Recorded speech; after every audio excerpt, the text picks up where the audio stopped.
Every student knows the anticipation of waiting for a grade, the heart-pounding moment before you see that circled number or letter. But what does that grade really mean?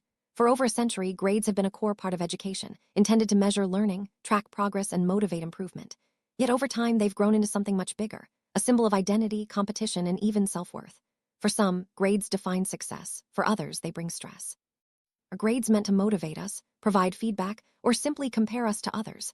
The answer is more complex than it seems, and understanding the real purpose of grades can help us see them in a new light. Many students, grades serve as a powerful motivator. A high score can inspire you to keep working hard, while a lower one can signal areas for growth. Psychologists distinguish between intrinsic motivation, driven by curiosity or interest, and extrinsic motivation, which comes from external rewards like grades. While grades can boost short-term performance, relying solely on them may shift the focus from genuine learning to simply avoiding failure.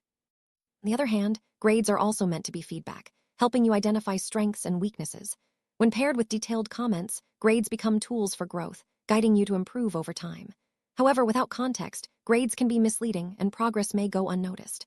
The best grading systems use both numbers and narrative feedback to support lasting learning. Grades often become tools for comparison, turning numbers into a hierarchy of worth. From honor rolls to GPAs, schools unintentionally foster competition, which can motivate some but discourage others.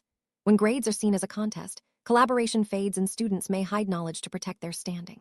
Social media and college admissions pressure only intensify this effect, making students feel like they're not doing enough, even if they're making personal progress.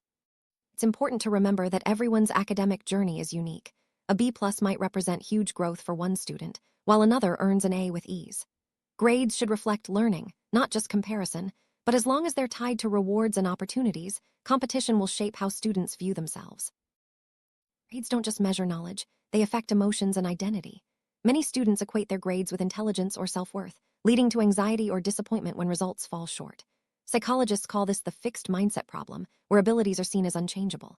In contrast, a growth mindset views grades as feedback and opportunities for improvement. Students with this perspective tend to recover from setbacks more quickly and perform better in the long run. Schools that encourage reflection and self-assessment help reinforce this healthier outlook. Ultimately, grades can't measure curiosity, creativity, or resilience, qualities that matter most in facing challenges. Recognizing this can help students see grades as just one part of their learning journey. Comes a point when grades stop being helpful and start causing harm. When the focus shifts from progress to perfection, students may avoid risks or choose easier paths just to protect their GPA. This can lead to burnout and stifle creativity.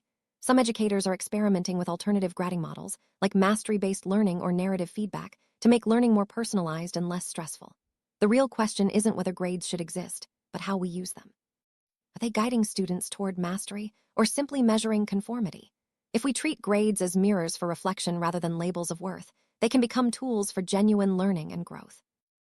Grades are not the enemy, but they're not the answer either. They're a tool, useful when handled thoughtfully, damaging when misunderstood. The real purpose of grades should be to support progress, not demand perfection, to motivate, not to instill fear, to provide feedback, not judgment.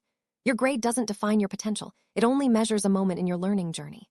What truly matters is how deeply you understand, how much you grow, and your willingness to keep learning. Next time you see a grade, take a breath and look beyond the number. Ask yourself what it's teaching you, not just about the subject, but about yourself. That's where real learning begins.